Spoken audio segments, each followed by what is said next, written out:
January 1966. In the steamy jungles northwest of Saigon, near a quiet district called Cu Chi, American soldiers moved cautiously through the brush. They were young men from Texas, New York, Ohio, and California. Farm boys, mechanics, factory workers, fresh from basic training and thrown into a war half a world away. They had rifles, they had helicopters, they had artillery, radios, and air support. On paper, they had every advantage. And yet, many of them were scared of something they could not see. They were not afraid of enemy tanks. They rarely saw North Vietnamese regulars. What they feared most was the ground beneath their boots. Under the rice paddies, under the rubber plantations, beneath the termite mounds and the tree roots, lay a hidden world carved by hand. A world of darkness, traps, and sudden death. A world the Viet Cong called home. These were the tunnels of Cu Chi. To American troops, they were something else entirely, a nightmare. To understand why these tunnels terrified American soldiers, we have to go back to where they came from, and how an army of peasants and guerrillas turned the earth itself into a weapon. Chapter 1. Born in the shadow of empires.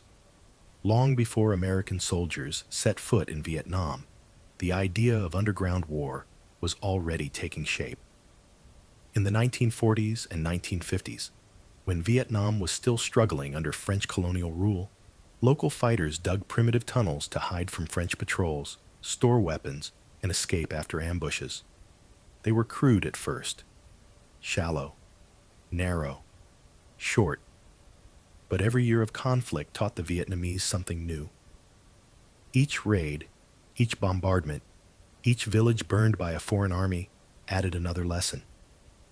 By the time the French were defeated at Dien Bien Phu in 1954, the Vietnamese had learned one brutal fact. In open battle, against modern artillery and aircraft, they were at a terrible disadvantage. But underground, the playing field changed. When the Americans arrived a decade later, they stepped onto a battlefield that had already been prepared, quietly, patiently, for years. The jungle belonged to the Viet Cong, and so did the soil beneath it. He labyrinth under Cu Chi. To most Americans, Cu Chi was just a name on an operations map. To the Viet Cong, it was a fortress. From the surface, the villages in this district looked ordinary. Simple houses, rice paddies, water buffalo, rubber plantations, and the ever-present red dust of the roads. But beneath this quiet landscape lay an underground city. Tunnels snaked for hundreds of kilometers through the clay soil, connecting villages, supply depots, and hidden bunkers. Some passages were barely wide enough for a thin man to crawl through. Others widened into chambers big enough to hold a meeting, a surgery table, or a classroom. There were kitchens with special chimneys designed to cool and disperse smoke so that it emerged far away as faint mist, invisible to aircraft.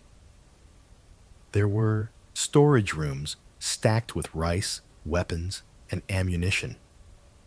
There were hospitals where wounded fighters lay in flickering lamplight, while medics worked with crude tools and almost no medicine. There were secret doors, false walls, dead ends, and trapdoors that vanished into the earth with a single sweep of a foot. Some tunnels had 3 levels: a shallow level for quick escape, a deeper level for safety from shelling, and an even deeper one designed to survive the heaviest bombardments. It was hot down there, stifling. The air was thick and stale. The ground dripped from humidity. Insects, spiders, and snakes made their homes in the darkness. But to the Viet Cong, these tunnels were not just hiding places. They were life. From this underground world, they watched the Americans move during the day and chose when and where to strike at night. Chapter 3. The Americans arrive. When American combat troops landed in Vietnam in 1965, they came with confidence. The United States had the most powerful air force in the world. Its artillery could level a forest. Its technology, logistics, and firepower seemed unstoppable. American infantry units patrolled the countryside in long columns, supported by helicopters that could bring reinforcements and fire support in minutes. On paper, no guerrilla force should have been able to stand against them. But in the Cu Chi district, something strange began to happen. Patrols were hit by sudden bursts of fire. And when the Americans rushed forward, the enemy was gone. Convoys were ambushed on dusty roads. Mines exploded beneath armored vehicles. And yet search parties found almost nothing. A few bloodstains, a few shell casings, sometimes footprints that simply stopped in the middle of a field. It was as if the enemy had vanished into the earth, because that is exactly what they had done. Chapter 4. The First Discovery.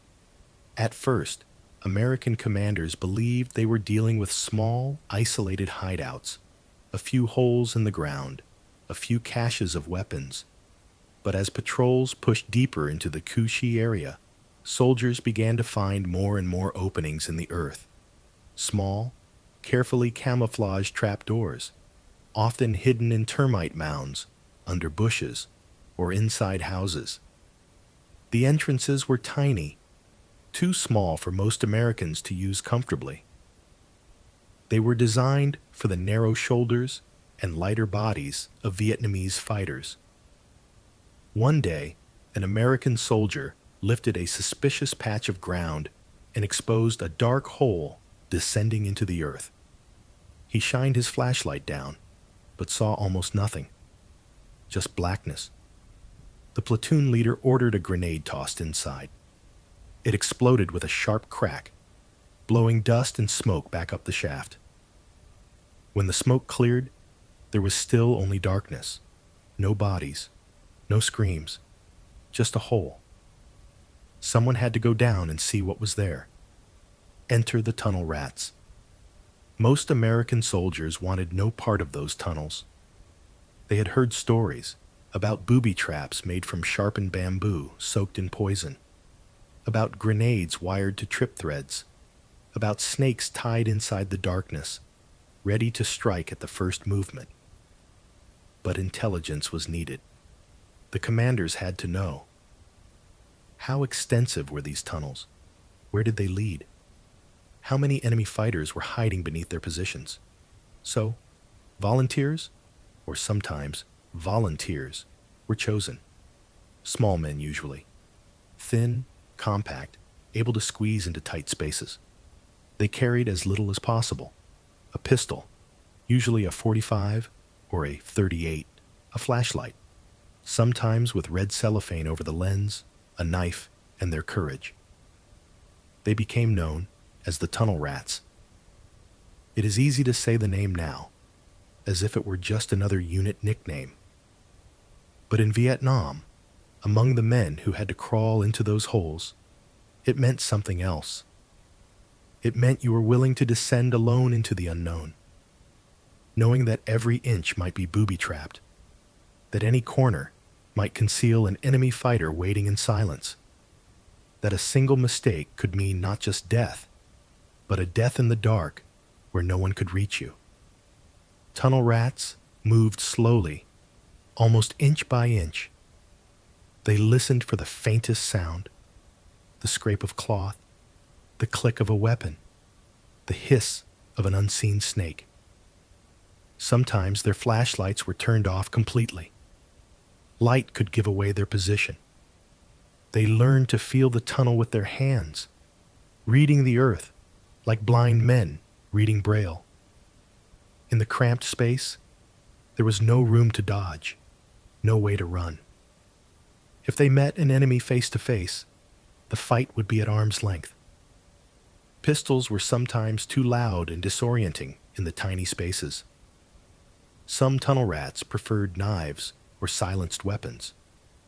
Others relied on speed. Shoot first.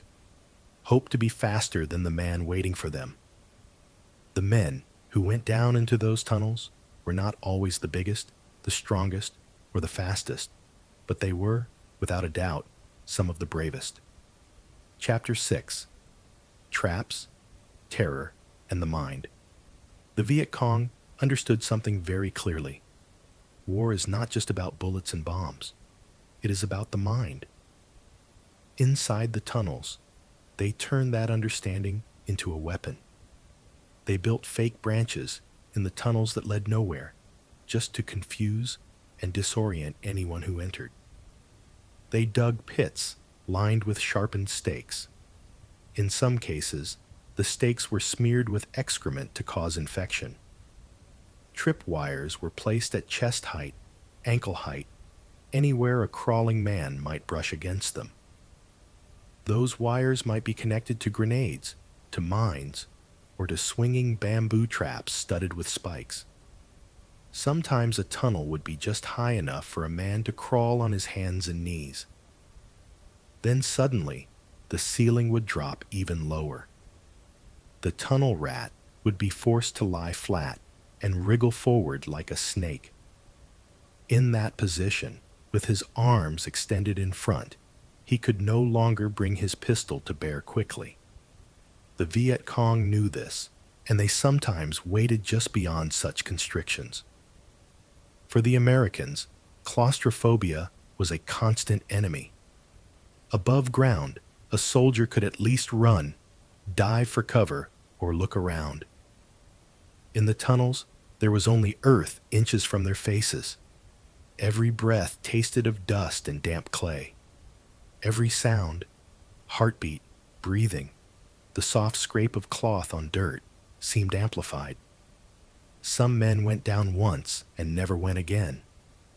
Others forced themselves back into the tunnels, night after night, until their nerves frayed to the breaking point.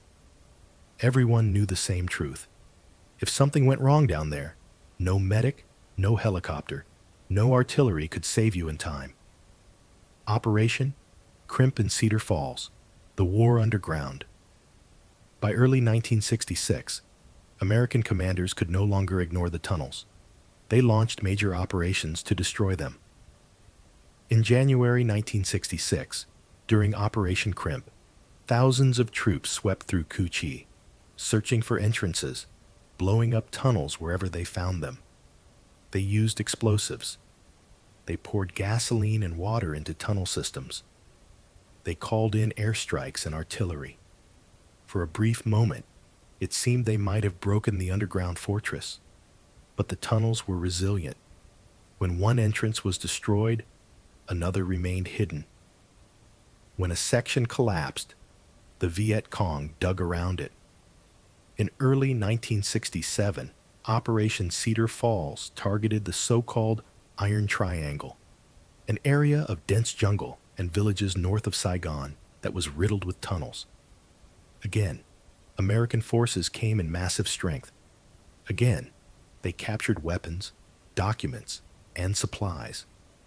Again, they destroyed hundreds of entrances. And again, the tunnels survived. The reason was simple. The Viet Cong understood the earth better than their enemies. They built deeper where the soil was firm. They avoided areas where flooding would make tunnels unusable. They created redundant routes, backup chambers, and hidden exits that even intensive searches could miss. No matter how many bombs exploded, no matter how many bulldozers tore up the land, the maze endured. To the Americans fighting above ground, the message seemed clear.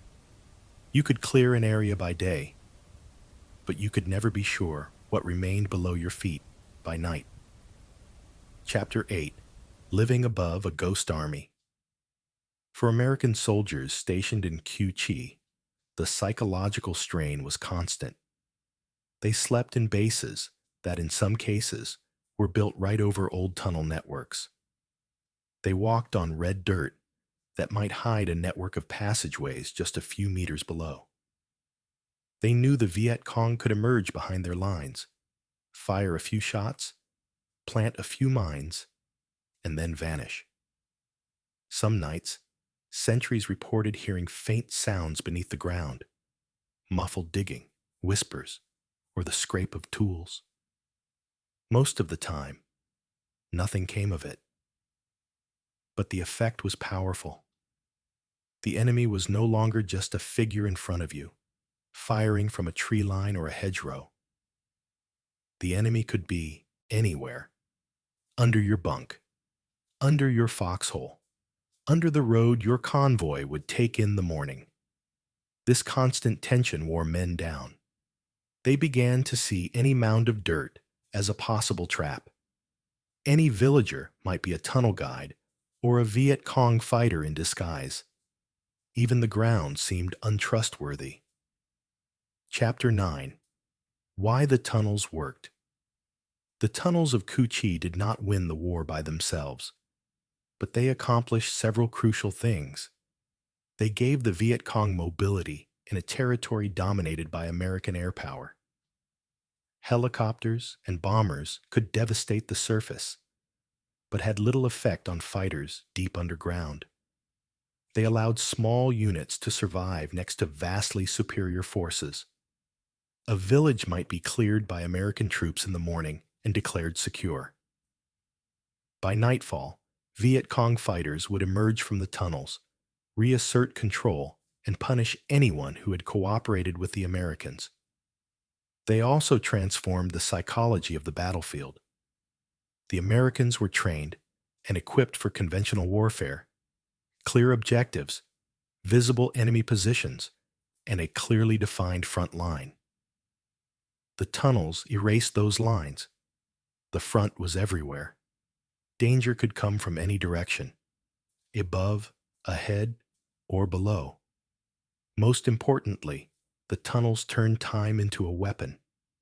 The Viet Cong did not need to win every battle. They just needed to survive long enough to wear down the will of a democratic superpower whose soldiers rotated home and whose public watched the war on television. The tunnels helped them survive. Chapter 10. The Legacy of Fear. By the time the war ended, many of the tunnels had been destroyed, flooded, or simply abandoned. But their legacy remained. American veterans who served in the Cu Chi area often described their time there, not in terms of big battles or heroic charges, but in memories of sudden explosions, unseen enemies, and the suffocating terror of the underground. Some of them never went into a tunnel and still feared them. Just knowing they were there, somewhere, underfoot, was enough. Others, the tunnel rats, carried their experiences with them for the rest of their lives. For them, the war was not fought on a sweeping battlefield under open sky. It was fought in claustrophobic darkness, crawling toward an enemy they could not see, in a space too small to even turn around. Decades later, tourists walk through reconstructed sections of the Cu Chi tunnels. They laugh, bend over, and pose for photographs, amazed that anyone could live and fight in such cramped conditions. But for the men who were there, it is no theme park. The smell of damp earth, the heat, the narrow walls pressing in on all sides. These are not curiosities. They are memories. Conclusion. Why the tunnels matter. In the end, the story of the Viet Cong tunnels is not just about clever engineering or brutal traps. It is about how a weaker force can adapt to fight a stronger one. It is about how the land itself, its soil, its forests, its villages, can become a weapon in the hands of determined people. And it is about fear. American soldiers in Vietnam were not cowards. They faced jungle ambushes, sniper fire, artillery, and mortar attacks. But the tunnels of Cu Chi introduced a different kind of fear. The fear of the unseen enemy. The fear of the earth beneath their feet. The fear that nowhere was truly safe. The Viet Cong understood that fear. They cultivated it. They used it. In the jungles of Vietnam, power was not measured only in bombs dropped or rounds fired, but in who could endure the terror of the night, of the jungle, of the tunnels. The United States left Vietnam in 1973. 2 years later, Saigon fell. The tunnels, many of them collapsed or flooded, were no longer needed, but their lesson remains. Wars are not always won by the side with the biggest guns, the fastest planes, or the most advanced technology. Sometimes they are shaped by the side that knows the land best, that is willing to live in the shadows, and that can turn fear itself into a weapon. In Vietnam, beneath the rubber trees of Cu Chi and the rice fields of the Mekong, the Viet Cong built a hidden world. And for thousands of American soldiers, that world was the darkest, most terrifying enemy they ever faced.